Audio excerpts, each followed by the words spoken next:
What's up, guys? Last month I made $1,000 reselling vintage clothing, and today I'm going to be breaking down exactly how I did it and how you guys could do the same. Also, stick around because I'm going to be dropping 3 key mistakes that people make and you definitely need to avoid if you want to bring in that breach. So yeah, let's dive into it. Alright, so for number 1, I would say what's most important is consistency. Whatever you do in this world, you always have to stay consistent to see progress. And if you're not being consistent, then hey, what's the point of doing it? Because you're not going to get the results that you want. You're basically just dreaming for something to fall out the sky, you know?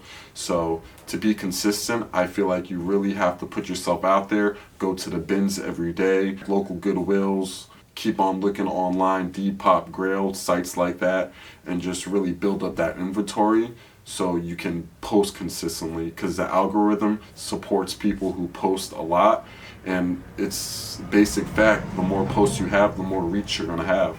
So that's really number 1, I would say, is being consistent. I think I forgot to mention, for people who are in hotter climates, where I'm at right now, it's very cold. I live on the east side, but this goes for people who live on the east side during the summer as well. But also check out flea markets, outdoor vendors, and one big thing that people sleep on is Facebook Marketplace. People sell a lot of dope clothing there as well. And if you're a shop that sell like antique items, or you sell video games, or any of like side cool things like posters and stuff, you'll definitely see cool stuff like that on Facebook, definitely for a cheap price as well. So keep that in mind when you're looking for new inventory. So I wanted to give you guys more of a breakdown on some of the t-shirts that I got from different places that helped to build up my inventory. So right here, I got this from a dude that sold vintage clothing in his storage unit. He's a big supplier of mine now, which is pretty dope, making those connections off of Facebook. I got this for about $60, and I have someone coming to pick up this Scarface shirt for $100. So that's a pretty good profit over there. Another thing I have in the shop are these clothes over here. Most of these clothes over here in this bucket I got from the bins. And you know how the bins work, you pay for the pound. So I got all this extremely cheap. Probably one t-shirt goes for about like basically $1. So I have this cool Def Leppard Rock of Ages graphic tee. It's a concert tee from 2005.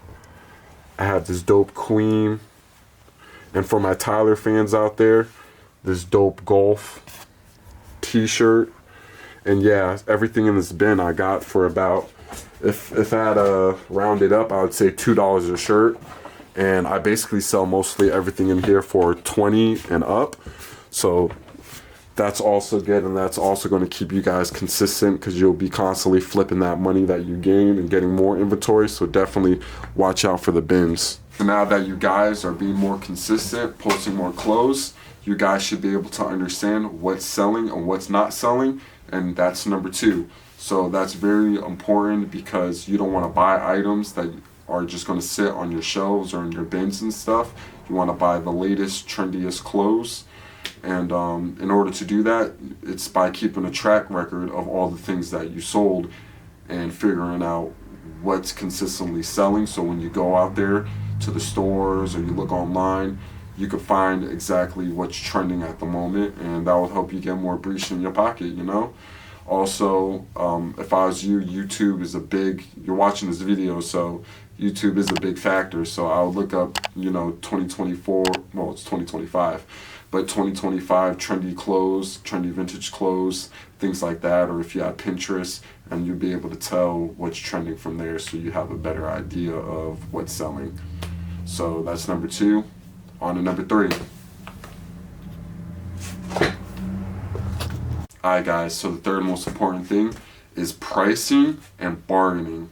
So I put that kind of like in the same category. As far as the things you're buying, you have to have the knowledge of how much they go for, so you can know exactly what to price it as. So good things that you could use is the Google app. I know it has like a picture feature where you could take a picture of the clothing and you could see if it's posted on any other person's Depop, eBay, or just online if the item that you're looking at is still in stores. so you can get a good idea for pricing. Also, you want to look at your competitors. So if I was you, I would go on Instagram, look up different vintage sellers, then check out their Depop and see what they're selling and what price points they're selling. So if you got a Carhartt piece and you don't know how to price it, just go to Depop, look up Carhartt, and kind of just guide through it and see what they're selling it for. So if you got a couple people selling it for 50, you got a couple people selling it for 30, so you kind of understand that it's in that $30 to $50 price range. And yeah, so keep that in mind. Also, I would say bargaining is really important on Depop or just in general in person or any meetup or anything. You want to get the best bang for your buck. So if someone's selling you something, don't go for the first offer. Definitely try to get a reasonable price, because what offer someone's going to give you is already going to be a come up for them, because they already have that number in their head. So the best thing to do is definitely be like, hey, if they ask you how much you want this for, just be like, how much you willing to sell it for.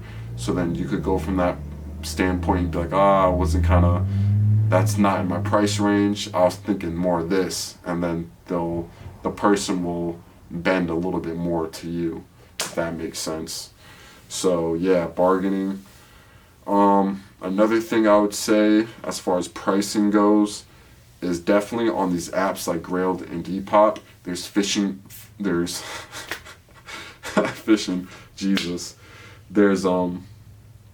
There's fees and stuff, shipping fees, that's what I'm trying to say. There's shipping fees. Some of these apps may have seller fees and stuff, so you got to deduct that from what you're selling it from. So always price your items high when you're selling them online. It's way different from meeting up and just selling. You can do that differently because, you know, there's no third party involved, but definitely price a little bit higher, so you could deduct all those fees and get the most bang for your buck. So let's say I have let me see what I got here. Let me say I have a Grateful Dead t-shirt and I'm selling it for $60. So I would go more in the $80 price range, because you're gonna have people who fucking lowball like a mother trucker, but that's just the name of the game. We all do it, but definitely like add your items $20, maybe $10 higher depending on the item.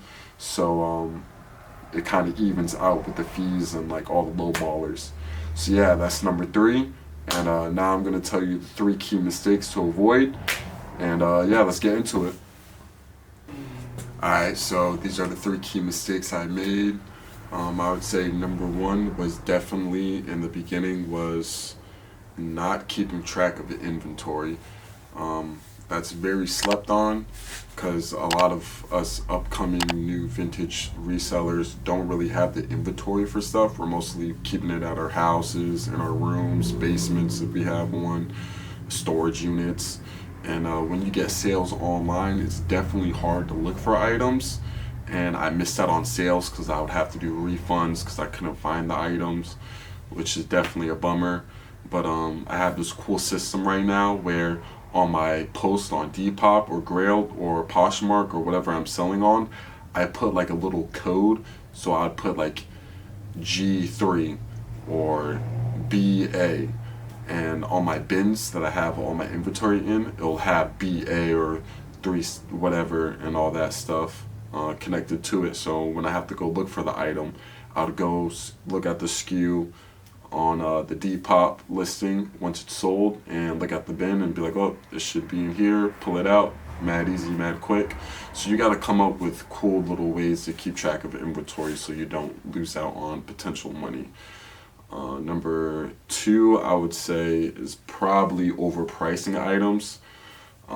In the beginning, I didn't really have any tools to know the price range of certain stuff, especially when the prices fluctuate in the vintage market. Some things go out of style, some things become more style. Definitely experienced that with the Y2K movement. I know a couple years back, some of those tees wouldn't really be sought after, but now they are. So it's just keeping up on little things like that. You know, you have, as I said in the previous clip, Definitely see what your competitors are selling stuff for. Check out their pages. Look up YouTube trends as far as clothing and stuff. Pinterest. You got the Google app that could definitely help. So, and if I was you, I would go to more vintage shops and see what they're selling stuff for. Just take some time out your day to go to maybe one or two vintage shops, like professional vintage shops, not like Goodwill or anything like that, like actual reselling shops. And you'll get a good idea of what's selling for what. And also speak to your customers. That's very underrated, in my opinion. But number 3, I would definitely say is, so what we got? We got, I said overpricing, losing items. I would say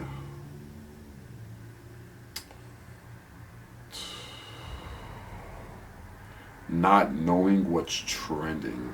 That's kind of like in the same thing as far as pricing your items, but it's a little bit different.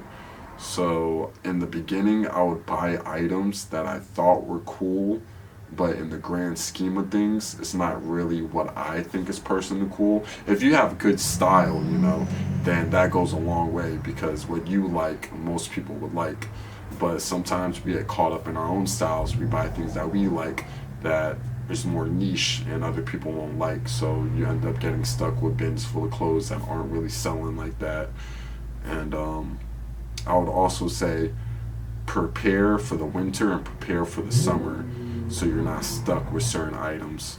So like if it's springtime, I'm not going to go out there and buy a bunch of winter stuff. Maybe if I want to backstock things for the winter time.